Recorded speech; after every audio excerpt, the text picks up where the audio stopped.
Hallo und ganz herzlich willkommen zurück beim German Design Award 2021. Schön, dass Sie wieder mit dabei sind. In dieser Woche stellen wir Ihnen ja die 5 Finalisten und Finalistinnen vor, die die Möglichkeit haben, den begehrten Newcomer Award dieses Jahr mit nach Hause zu nehmen. 4 haben wir Ihnen bereits gezeigt. Last but very certainly not least ist heute Julian Peschel dran. Er hat die Jury beeindruckt mit seiner Arbeit zum Thema Informationsdesign. Was das genau bedeutet, kläre ich gleich. Sie kennen es mit ihm im Gespräch. Jetzt aber erstmal ein schöner Film zu Julian.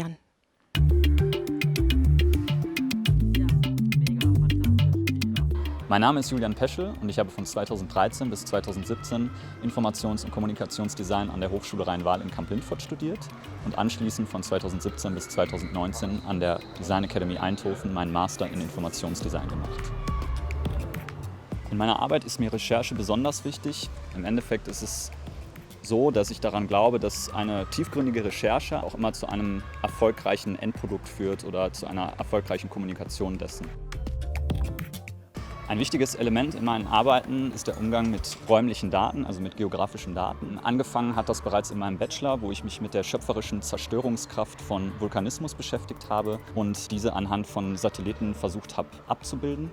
Und im Master wurde die Arbeitsweise dann durchaus politischer, sodass ich immer mehr auch das System hinter diesen Satellitendaten hinterfragte und im Endeffekt mich mit dem Überwachungssystem im Mittelmeerraum anhand von Satellitendaten beschäftigte. Zeitgemäße Informationsgestaltung bedeutet für mich, die Komplexität der Welt als solche auch abbilden zu können und zu dürfen und im Endeffekt auch seine eigene Haltung und Position gegenüber solchen Themengebieten herauszustellen. Die Auszeichnung Newcomer Finalist beim German Design Award bedeutet für mich und meine Arbeit, dass das recht junge Feld der Informationsgestaltung einen festen Platz in dem aktuellen Designdiskurs einnimmt.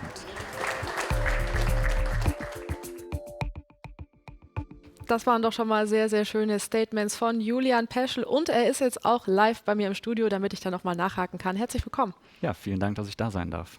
Unbedingt. Und ich habe tatsächlich ein paar Fragen dabei, denn du befasst dich ja vor allem mit Daten. Das sind räumliche Daten, geografische Daten.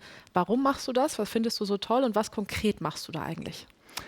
Also generell, um das so ein bisschen gröber vielleicht zu fassen, ist es ja Informationsgestaltung, Informationsdesign, wo eben Recherche ein wichtiger Part ist. Und ich glaube, was mich primär daran reizt, ist einfach die Herausforderung, sich mit größtmöglicher Komplexität auseinanderzusetzen und das im Endeffekt auch visuell abzubilden und erfahrbar zu machen für eben den Betrachter, die Betrachterin. Wie ich dazu gekommen bin, ist tatsächlich eigentlich eher so ein bisschen zufällig. Also während meines Bachelors hat sich das durch Projekte einfach ergeben. Möchte aber eben auch an dieser Stelle vielleicht sagen, also es gab da vor allen Dingen auch einen Professor, der das so ein bisschen auch mit angetrieben hat und ihm habe ich dann auch so ein Stück weit zu verdanken, dass ich diese Schiene eingeschlagen habe. Und genau, und dann hat sich das eigentlich immer weiterentwickelt und ich habe irgendwann gemerkt, dass Gestaltung mehr sein kann als einfach nur so ein formgebendes Konzept, sondern ich mir eben mittels Recherche eigentlich relativ komplexe Themen, die mir bis dato unverschlossen waren, selber erstmal vorstellen kann bzw. erarbeiten kann. Ich habe mich früher in meiner Schulzeit viel für Meeresbiologie beispielsweise interessiert, war aber in Biologie selbst nie wirklich gut und habe auf einmal gemerkt, okay, da ist irgendwie ein Parameter, Gestaltung, wo ich mir das Thema einfach näher bringen kann und das lässt sich dann eigentlich so fortführen. In meiner Bachelorarbeit eben dann in Bezug auf Vulkane und jetzt in meiner Masterphase wurde es dann durchaus politischer, also dass ich mich eben mit politischen Themen auseinandersetze und habe auch so das Gefühl, eben auch sinnstiftend was zu tun. Also dass es eben nicht nur Gestaltung der Gestaltung wegen ist, sondern eben auch in gewisser Weise vielleicht damit was anzustoßen, zu bewegen, eine Diskussion zu eröffnen. Genau. Dann diskutieren wir doch gerade mal weiter. Das ist ein guter Stichpunkt. Vielleicht einfach, dass wir es nochmal konkret fassen. Ja. Du sagst es auch, deine Bachelorarbeit Ashes to Ashes, Dust to Dust Genau. heißt die, glaube ich. Da geht es um Vulkanismus. Erzähl Genau. mal ganz konkret für jemanden, der sich nicht auskennt. Welche Daten nimmst du da? Was machst du mit denen und welchen Benefit haben wir? Genau, also die Grundlage und vielleicht um das auch generell zu sagen, also diese Daten sind in den meisten Fällen tatsächlich öffentlich einsehbar und stehen der Öffentlichkeit zur Verfügung. In dem Fall ist es ein Datensatz, eine Datenbank, Bank ein Archiv des Smithsonian Institute, ein großes Institut in den USA, was eben sich auf verschiedene wissenschaftliche Bereiche konzentriert. Und die haben eben eine Datenbank mit eigentlich allen aktiven Vulkanen, die es weltweit gibt, zu verschiedenen Parametern. Das heißt, wo sind die geografisch verortet, wann sind die das letzte Mal ausgebrochen. Und das hat sich so ein bisschen, also erstmal fand ich so rein dieses Thema Vulkanismus interessant, und das hat sich aber so ein bisschen überschnitten mit meiner damals noch relativ jungen Leidenschaft oder meinem Interesse für Satellitendaten, welche ich, und das muss ich eben auch so im Kontext sagen, zunächst einmal rein ästhetisch betrachtet habe. Also ich fand sie eben sehr schön, irgendwie eine bestimmte Ästhetik, eben dieses Abstrakte, also vom All aus diese geografischen Umgebungen aufzunehmen, eben diesen Bird's Eye View quasi zu haben, den Blick von oben. Und eben diese beiden Parameter, also dieses Interesse für Satellitendaten und gleichzeitig Vulkanismus, habe ich dann versucht, in meiner Arbeit zusammenzufügen, in einer Art Atlas. Also ich habe versucht, zum einen erstmal zu verstehen, wie kann ich denn diese Fülle an Daten, also ich glaube, es sind über 2000 Vulkane, überhaupt abbilden und verständlich machen. Das heißt, ich habe erstmal geguckt, es gibt verschiedene Kategorien, so die Hauptkategorien, es gibt Schildvulkane, es gibt Stratovulkane, also Vulkantypen, so quasi den Typus eines Vulkans. Und dann habe ich immer versucht, das mit sozusagen Satellitenbildern zu bebildern und jeweils zu dieser Kategorie unterschiedliche Beispiele zu finden. Und die Informationskomplexität, die dadurch entstanden ist oder die sich dadurch ergab und die ich versucht habe zu lösen, ist eben, wie kann ich dadurch auch navigieren, und ähnlich wie bei einem klassischen Atlas. Das heißt, es gibt am Ende so eine kleine Legende, die anhand verschiedener Symbole erklärt, was sehe ich dort eigentlich, wie kann ich die Informationen lesen. Denn gerade bei Satellitendaten ist eigentlich, wie bei vielen anderen Daten auch, aber da nochmal im Speziellen, eigentlich festzustellen, dass Satellitendaten was sehr Abstraktes sind. Also wir können oder wir glauben, sie zu verstehen, weil sie was sehr Fotografisches an sich haben. In Wirklichkeit sind sie aber doch sehr schwer zu deuten, weil es einfach schwer ist, also eine Größenperspektive herzustellen, ein Verhältnis. Aber auch gleichzeitig, weil es eben nur diese Sicht von oben ist, es fehlt so ein bisschen auch die Dreidimensionalität. Genau, und den Benefit, ich würde jetzt selbst kritisch sagen, dass der tatsächlich in Bezug auf meine Bachelorarbeit nur bedingt gegeben war. Es war natürlich erstmal ein Versuch meinerseits, eben mit dieser Komplexität umzugehen, das ästhetisch abzubilden und zugänglich zu machen, würde sicherlich aber aus meiner Sicht heute ein bisschen anders mit diesem Projekt umgehen. Genau. Dennoch faszinierend, da müssen viele, viele, viele Stunden Ja, reingeflossen sein. tatsächlich. Was du auch erwähnt hast vorher, ist eben Daten und das Politische. Vielleicht Genau. kannst du da noch mal erzählen, da hast du, glaube ich, auch eine Arbeit Genau. drüber absolviert. Was heißt das, Daten und Politik? Ja, tatsächlich. Also Daten sind natürlich in gewisser Weise eigentlich, wie Gestaltung auch ist, in den meisten Fällen dann doch immer sehr politisch. Also es geht natürlich um eine Vorauswahl, auch eine selektive Wahrnehmung oder Wahlweise, was will ich eigentlich abbilden, und eine Verantwortung auch gegenüber, also die ich als Gestalter gegenüber anderen habe, denen ich das Gestaltete sozusagen präsentiere. Und das Politische kam eben während meiner Masterzeit in Holland, mein Studium Informationsdesign, also was sich nochmal wirklich speziell darauf fokussiert. Und da kann man eigentlich sagen, haben mich viele, eben so geopolitische Themen auf einmal interessiert. Und eben auch in Bezug auf Satellitendaten habe ich irgendwann angefangen zu hinterfragen, Moment mal, da ist diese Technologie, die diese vermeintlich oder sehr ästhetischen, für mich immer noch sehr ästhetischen, bildähnlichen sozusagen Visualisationen hervorruft, und gleichzeitig steckt da eine Technologie dahinter, die es vielleicht auch zu hinterfragen gilt. Denn auch bei Daten ist es wichtig, nicht nur immer das zu nehmen, was da ist, sondern auch, wie entstehen diese Daten, wodurch entstehen sie, wer hat daran vielleicht ein Interesse, dass sie so und so dargestellt werden oder überhaupt zugänglich sind.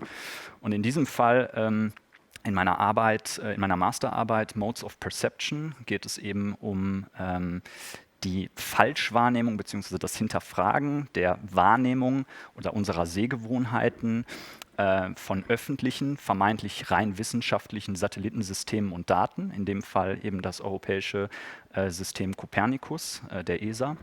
Und wie dieses System aber sozusagen eine wichtige Rolle oder Relevanz innerhalb der Flüchtlingsthematik, der Debatte und der aktuellen Situation, vor allen Dingen im Mittelmeerraum, einnimmt und was das im Endeffekt bedeutet. Also es geht um Infrastrukturen, es geht darum, dass eben die Europäische Raumfahrtorganisation in Partnerschaft unter anderem auch mit der kanadischen Raumfahrtorganisation, was eben auch sehr brisant und interessant ist, dass sich auf einmal ein Akteur, in dem Fall Kanada, sozusagen auch für einen europäischen Konflikt oder wie man es auch immer betiteln möchte, interessiert oder sich da in gewisser Weise auch einmischt. Und dass diese Satelliten, also ich würde das jetzt mal rein, also fast schon etwas zynisch formulieren, im Endeffekt zu, ja, man kann schon sagen, passiven Zeugen dessen werden, was dort eigentlich passiert. Denn diese Satelliten, auch das versuche mein Projekt so ein bisschen zu adressieren oder damit aufzuräumen, funktionieren eben auf eine völlig abstrakte Art und Weise, die wir uns nicht vorstellen können. Und also sie sind in extrem hohen Höhen unterwegs, extrem schnell, teilweise mit bis zu 30.000 Kilometern in der Stunde, also wirklich sehr, sehr schwer vorstellbar und haben automatisch eben, indem sie Daten generieren, auch nichts mehr mit klassischer Fotografie oder wie wir Daten generieren, also fotografische Daten zu tun. Das heißt, es ist eigentlich ein Scannen von Informationen, was passiert. Und genau, und wichtig war mir bei dem Projekt zu gucken, wie ist die Infrastruktur beschaffen. Das heißt, die Daten werden irgendwo erhoben, aber wie schon gesagt, sie sind sehr abstrakt. Das heißt, es bedarf Algorithmen, bestimmter Prozesse, bestimmter Programme, die nur darauf trainiert wurden, Boote bestimmter Größe im Mittelmeerraum zu erkennen, zu scannen. Das bezieht sich tatsächlich nicht nur auf Satelliten, sondern da gibt es Drohnen, da gibt es Aerostaten. Vielleicht an dieser Stelle auch ganz interessant. Jan Böhmermann hat mit seinem Team, dem ZDF-Magazin Royal, gerade dieses Thema und mit anderen Vereinigungen nochmal beleuchtet. Frontex. Also Frontex ist tatsächlich der letztendliche Nutznießer dieser Daten, auch in meinem Fall. Und die Militäroperation, die Marineoperation, ehemals Sophia, jetzt Irini im Mittelmeer, die eben eigentlich das Waffenembargo gegen Libyen kontrollieren soll. Ist jetzt mal dahingestellt, inwiefern das gut funktioniert. Und tatsächlich stellt sich mir am Ende die Frage, was bleibt von dieser Technologie übrig, die ich eigentlich, wenn man das jetzt zum Beispiel mal auf Klima bezieht, sehr viele Vorteile mit sich bringt. Das heißt, wir haben die Möglichkeit, mit Hand oder anhand von Satellitentechnologie tatsächlich eine Klimaüberwachung über Jahrzehnte zu machen, die uns vielleicht auch hilft, die Konsequenzen auf die Zukunft projiziert, besser zu verstehen und vielleicht auch anzugehen. Gleichzeitig gibt es dann eben diesen Teil, diesen militärischen Aspekt, dieser Technologieüberwachungsaspekt. Und ich frage mich, was bleibt dann davon übrig und was ist der eigentliche Nutzen? Denn diese Daten werden leider nicht den Leuten zugänglich gemacht, die im Endeffekt dafür sorgen, dass weniger Leute im Mittelmeer ums Leben kommen, sondern es ist für einen sehr kleinen, ausgewählten Kreis. Es ist quasi auch Intelligence Services, wenn man so möchte. Also es ist sehr verschlossen, die Leute, die Zugang zu diesen Informationen haben. Da muss ich mal nachfragen, wie kriegst du denn diese Daten? Genau. Weil es ist ja auch sehr schwer, da ranzukommen. Ja, tatsächlich. Also der Prozess in diesem Projekt, und das war so ein bisschen auch eine Wette auf Zeit im Sinne meiner Masterarbeit und auch auf Erfolg, war tatsächlich so. Frontex hat im Jahr 2015 man kann so sagen, mit eins der einzigen Satellitenbilder jemals veröffentlicht und hat sich damit so auch ein bisschen gebrüstet. Und das möchte ich auch an der Stelle nochmal erwähnen. Es ist natürlich nicht so, dass diese Daten nie zu Erfolg führen, im Sinne von auch Frontex versucht oder hat zumindest versucht, diese Daten so einzusetzen, dass man gezielt Marineschiffe auch zu diesen Orten hinschickt oder zu diesen gekenterten Booten, um Leute aufzugreifen und denen zu helfen. Was dann im Nachhinein damit passiert, das ist eben auch nochmal dahingestellt. Jetzt ist es so, dieses eine Bild existierte und es gab diese eine Geschichte seitens Frontex, dass man eben tatsächlich eher diese Technologie positiv hervorheben wollte. Das heißt, anhand dieser Technologie können wir Leute retten. Wichtige Informationsparameter fehlten aber. Das heißt, welche Satelliten haben zum Beispiel dieses Bild erzeugt oder diesen Datensatz? Wo ist das entstanden?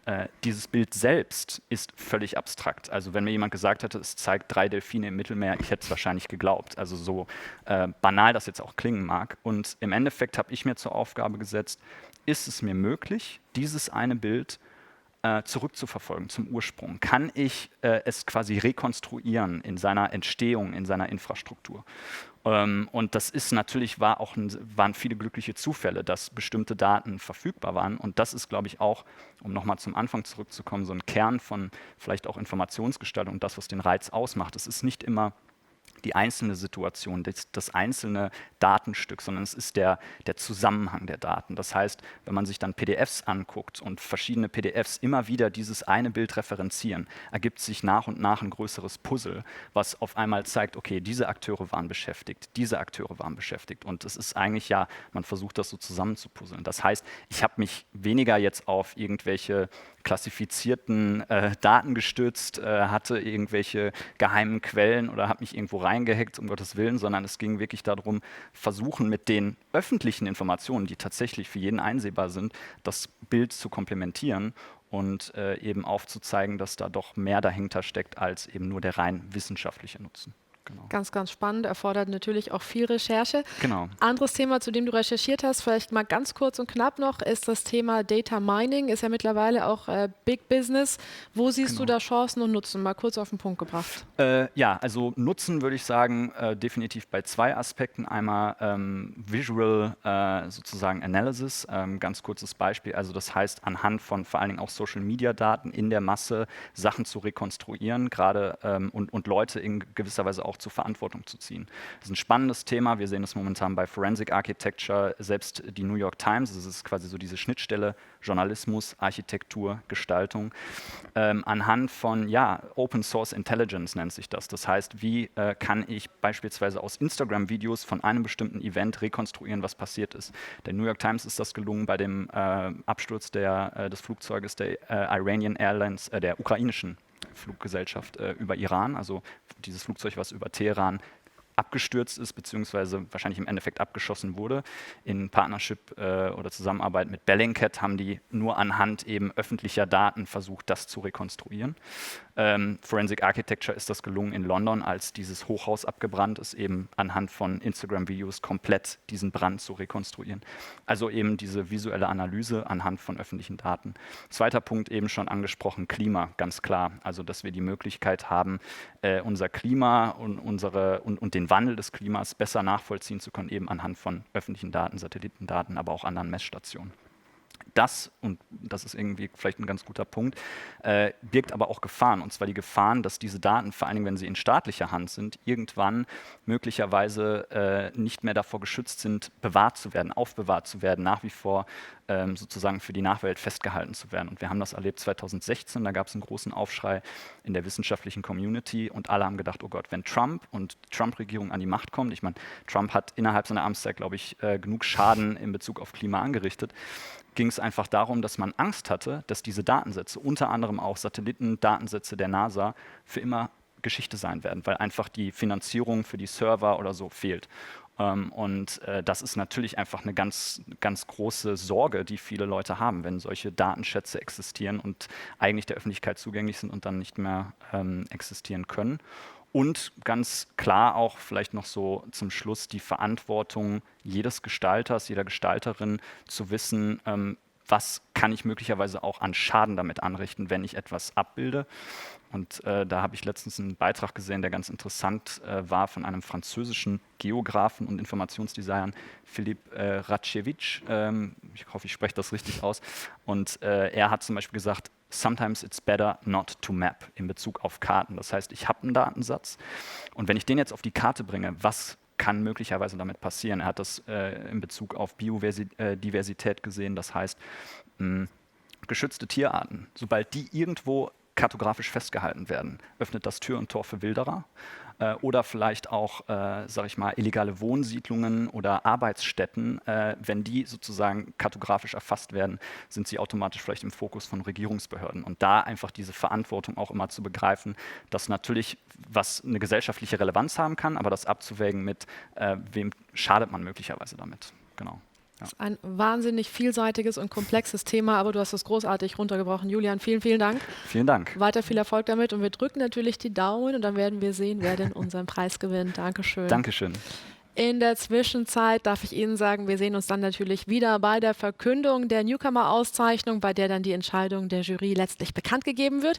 In der Zwischenzeit besuchen Sie uns doch gerne auf unserer All Eyes On Website oder folgen Sie uns auf Social Media. Da können Sie dann auch nochmal alle anderen Newcomer-Finalisten genau anschauen. Vielen, vielen Dank fürs Zusehen, bleiben Sie gesund und bis zum nächsten Mal.